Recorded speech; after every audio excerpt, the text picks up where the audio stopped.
तू आम्हाला धान्याचं पीठ जरी दिलंस तरी चालेल. तुम्हाला फक्त पीठ पाहिजे गुरुवर? हो बाबा, तेवढंच दे आम्हाला. आम्ही त्यापासून भोजनाचे पदार्थ बनवून घेतो. ठीक आहे, तुम्ही म्हणताय तसं पीठ मी देतो तुम्हाला.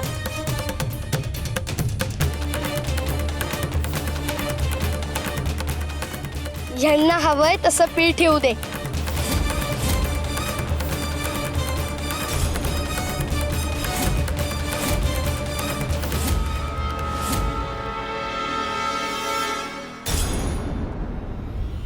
काय रे नागनाथ, काय झालं? पीठ नाही आलं? तू आम्हाला पीठ देऊ शकणार नाहीस का? नाही, थांबा ना, मी देतो.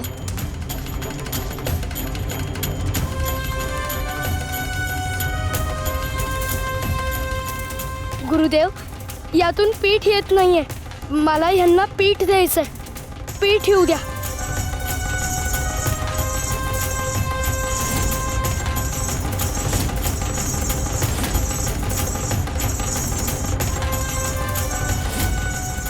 नागनाथ, आत्ताही पीठ आलं नाही रे. तू तर म्हणाला होतास की तू सगळ्यांना अन्नदान करतोस म्हणून. हो, नेहमी मीच देत असतो. आजवर असं कधी झालं नाहीये की हातून अन्नच आलं नाही. मग आज काय झालं? तू एवढं अन्नदान करतोस म्हणाला होतास ना, मग हे काय? हो गुरुवर, मी देत असतो सगळ्यांना अन्न. नागनाथ, नक्की तूच देत असतोस ना? हे सगळं अन्नदान तुझ्यामुळेच होत असतं ना? हो, मीच करत असतो. पण आज मलाच कळत नाहीये की ह्यातून अन्न काय येत नाहीये. तुम्ही इथेच थांबा, मी लगेच आलो.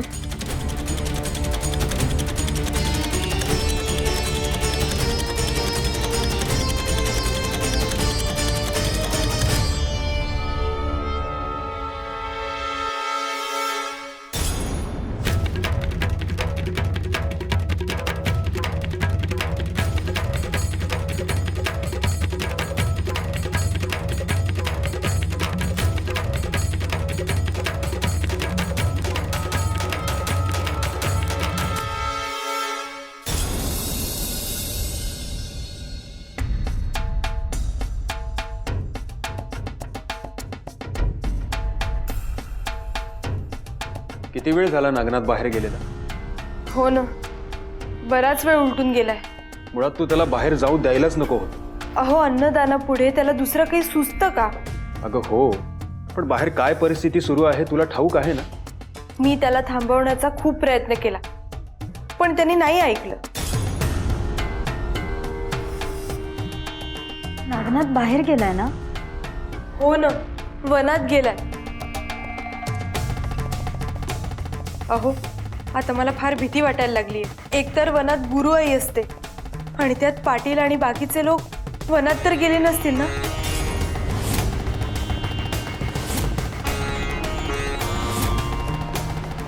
हो, मलाही तीच शंका आहे. मी वनात जाते आणि पाहून येते. अगं, तू कशी बाहेर जाणार? एक तर सगळे लोक तू बाहेर पडायची वाट पाहतात.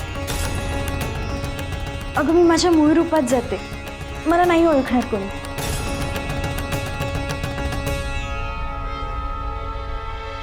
तिकडे गुरुआई आहे, तिला लगेच कळेल तुझ्याबद्दल.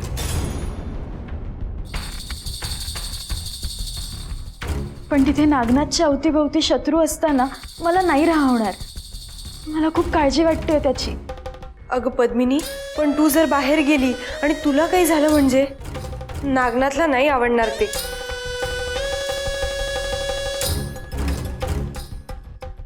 मला माझ्या जीवापेक्षा त्याचा जीव महत्वाचा आहे. थांब, तू जायची गरज नाही. मी जाऊन येतो वनात. तुम्ही दोघी इथंच थांबा. तुम्ही जा, पण जरा जपून. हा, हो, काळजी करू नकोस. मी जातो व्यवस्थित.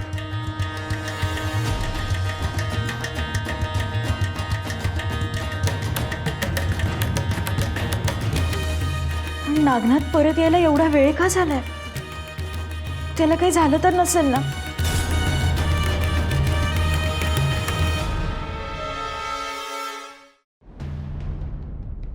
कानी नागनाथला अजून लक्षात येत नाहीये की त्याच्यासोबत काय घडतंय ते. आपण नागनाथला भिक्षा मागितली आणि त्याच्या त्या पात्रातून काहीही निघालं नाही. त्यामुळे तो पूर्णपणे गोंधळून गेला आहे. नेहमी इच्छा पूर्ण करणारा पात्र आज इच्छा पूर्ण का करत नाहीये हे कळण्यासाठी त्याला थोडासा वेळ लागेल असं मला वाटतंय. परंतु गुरुवर, नागनाथ ते पात्र घेऊन आता कुठे गेला असेल? आणखी कुठे जाणार? त्या पात्राचा जिथे उगम झाला आहे तिथेच जाणार. म्हणजे श्री दत्त गुरूंकडे. होय. परंतु गुरुवर, आता श्री दत्त गुरु काय करतील? आपली इच्छा पूर्ण करतील? ते नागनाथला त्याची जाणीव करून देतील. त्याला अहमची बाधा झाली आहे हे त्याच्या लक्षात आणून देतील. आपण फक्त निमित्त मात्र आहोत. करता करविता तो परमेश्वर आहे याची जाणीव साधकाला पदोपदी झाली पाहिजे. तरच त्याचा प्रवास मोक्षाकडे होऊ शकतो. गुरुवर, नागनाथ परत आल्यानंतर आपण काय करायचं? दत्तगुरूंनी आपल्याला जी जबाबदारी दिली आहे ती पार पाडूया. म्हणजे नागनाथला काही शंका कुशंका असतील तर त्यांचं निराकरण करायचं आणि त्याचा मीपणा दूर करायचा. एवढंच नाही तर त्याचं मूळ रूप काय आहे याची जाणीव आपण त्याला करून द्यायची आहे. तोपर्यंत बालनागनाथच्या ह्या लीला आपण पाहूया.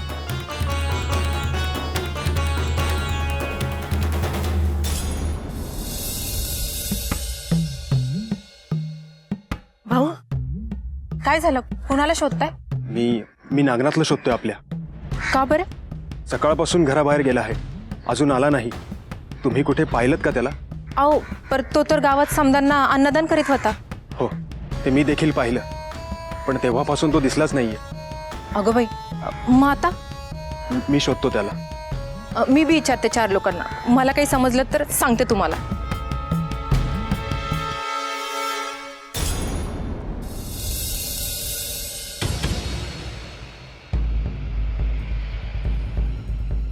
गुरुदेव.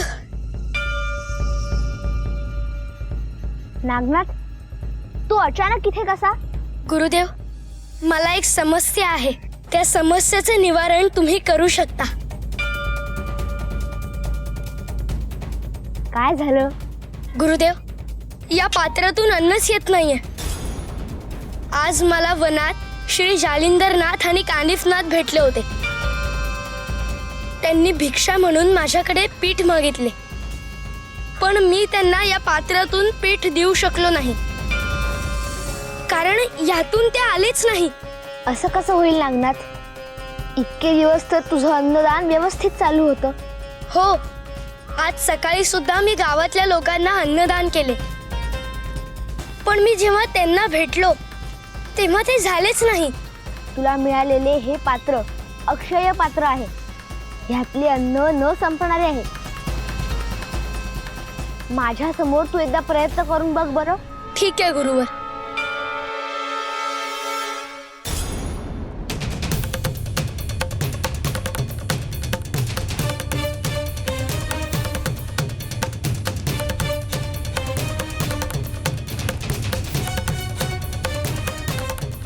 बघ, आलं की नाही? होय गुरुदेव, आलंय. पण मी तिथे असताना आलं का नाही? तू एकदा आठवून बघ बरं. त्यावेळी तुझ्याकडून काही चूक झाली का? नाही गुरुदेव, मी सगळं नेहमीप्रमाणेच करत होतो. हो का? नक्की? होय गुरुदेव. ठीक आहे, मग ह्यातनं अन्न येत राहील. गुरुदेव, मला तिकडे जाण्याची अनुमती देता का? जालिंदरनाथ आणि कांडिफनाथ तिथे थांबले आहेत. ते माझी वाट पाहत असतील. जा.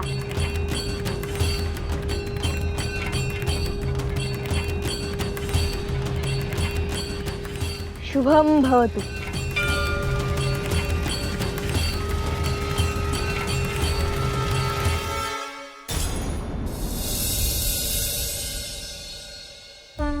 नागनाथच्या संगोपनासाठी अगस्त्य ऋषींनी तुमची निवड का केली हे आज दिसतंय मला.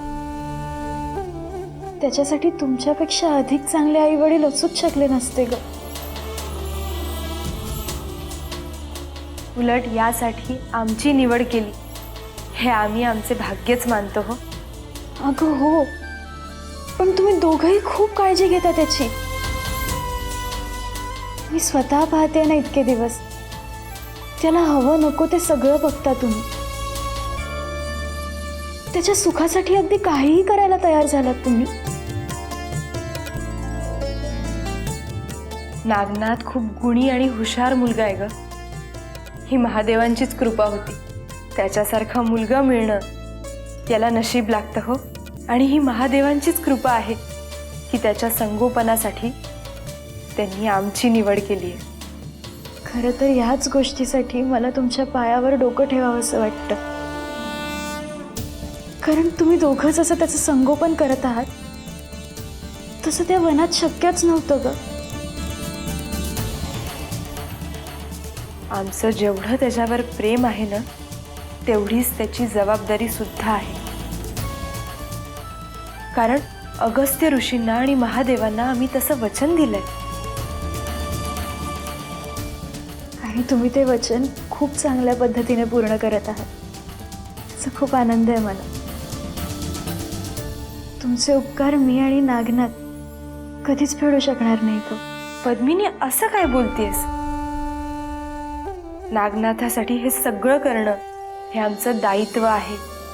त्यात उपकार कसले?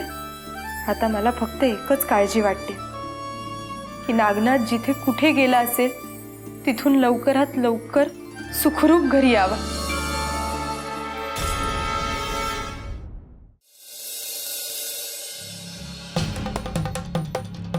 काय झालं आबा? आपण इथं कशा पाय थांबलो? त्यो बघा त्यो कोशधर्म लोकांनी काहीतरी विचारतोय. एवढ्या लोकांनी काय विचारित असेल त्यो? काहीतरी घोळ दिसतोय. चला त्याला विचारू.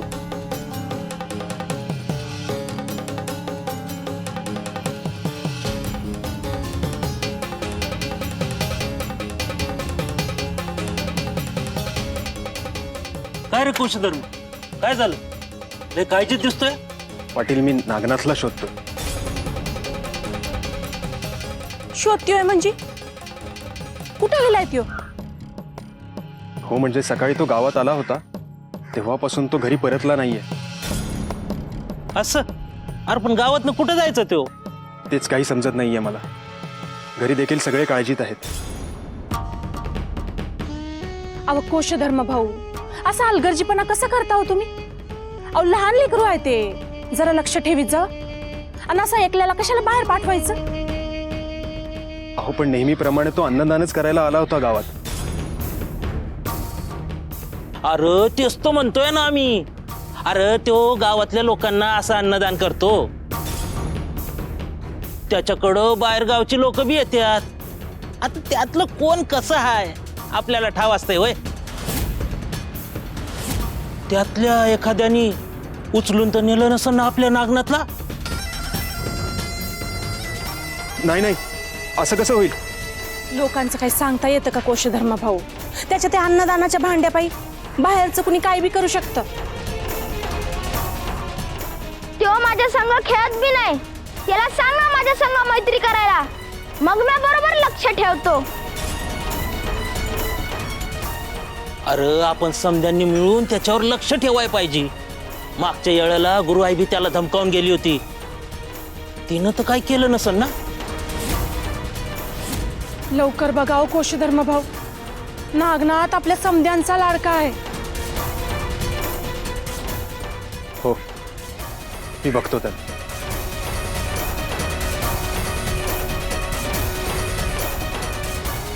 गिरजे, असं कधी झालं नव्हतं. नक्कीच काहीतरी गडबड आहे. पण कुठं गेला असेल तो नागनाथ?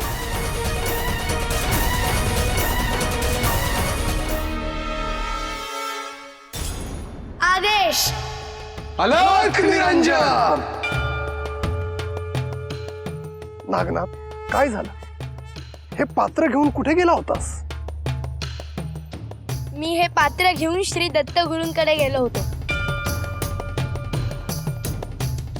मी त्यांना माझी शंका विचारणार होतो, पण तेवढ्यात ते म्हणाले, पात्रात नीट बघ, अन्न आहे.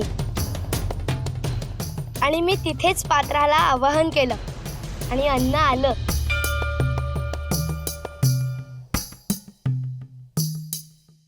वा, हे तर छानच झालं. म्हणजे आता तरी आम्हाला ह्या पात्रातून भिक्षा मिळेल ना?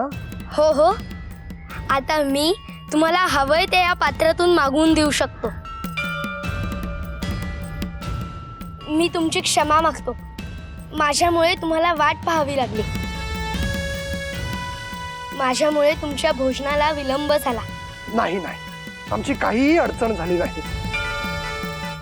आम्ही भिक्षा मागून अन्न शिजवेपर्यंत एवढाच वेळ लागला असता, होय ना गुरुवर? होय तर. नागनाथ, आता लवकर आम्हाला भिक्षा दे, कारण इथून आम्हाला दत्तगुरूंकडे जायचंय. त्यांच्यासाठी आम्हाला अन्न तयार करायचं आहे. आपल्यामुळे त्यांच्या खाण्याचा अवमेळ नको व्हायला. हो, मी आवाहन करतो पात्राला आणि भिक्षा मागतो.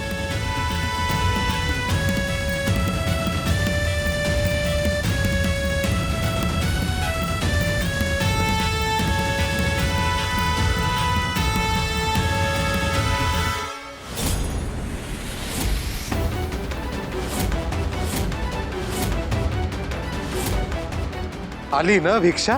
दे. नाही आलं पीठ. मला कळतच नाहीये असं का होतंय. तिकडे श्री दत्तगुरूंच्या पुढ्यात अन्न आलं होतं, मग इथे का येत नाहीये? माझ्याकडून काही चुकत तर नाहीये ना? आम्हाला माहित नाही, परंतु आपण शोधू शकतो. पण ते कसे? नागनाथ, मला सांग, या लोकांना अन्न कोण देतं? कोण म्हणजे? मीच देतोय. नक्की तूच देतो आहेस ना? नाही म्हणजे एकदा विचार करून सांग. मी देतो म्हणजे या पात्रातून जे अन्न येतं ते मीच देतो लोकांना. आदेश. नागनाथ, इथेच तुझी चूक होत आहे. या पात्रातून येणारं अन्न हे तुझ्यामुळे नाही, तर गुरूंची कृपा आणि त्यांचं पुण्य आहे म्हणून येत आहे. हे सगळं गुरु कृपेमुळेच घडतंय.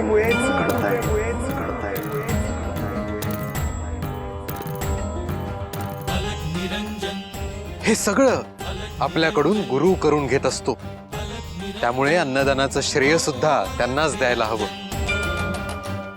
नागनाथ, नाथपंथ हा गुरु शिष्य परंपरेमुळेच एवढा मोठा झालेला आहे.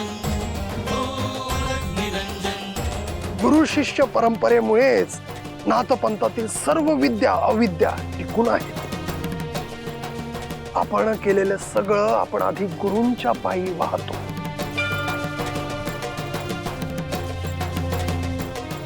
तुम्ही जे म्हणताय ते पटतंय मला. कदाचित माझा असा समज झाला की हे अन्नदान मीच करतोय, पण जरी मी हे करत असलो तरी मी फक्त निमित्त आहे. ही सगळी दत्तगुरूंची कृपा आहे. हे श्री गुरुवर, हे श्री दत्तात्रेय, मला माफ करा. हे जालिंदरनाथ, कानिफनाथ, मला क्षमा करा. नागनाथ, आज तुला नाथपंथातील एक दिव्य विचार कळला आहे. त्याचे जतन कर. 3 लोक नौखंड में गुरु से बड़ा न कोय, करिता जो ना करे सके, गुरु करे सो होय. आदेश. अलख निरंजन.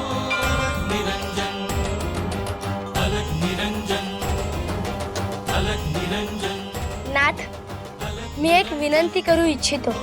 अवश्य. तुमच्या दोघांची इच्छा माझ्याकडून पूर्ण व्हावी असं मला वाटतं.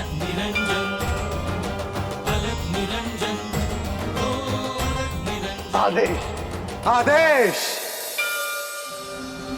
भस्मांकित शिव स्वरूप हे श्री दत्तगुरु मला आशीर्वाद द्या. वितरागी धग धग से तेज कुंड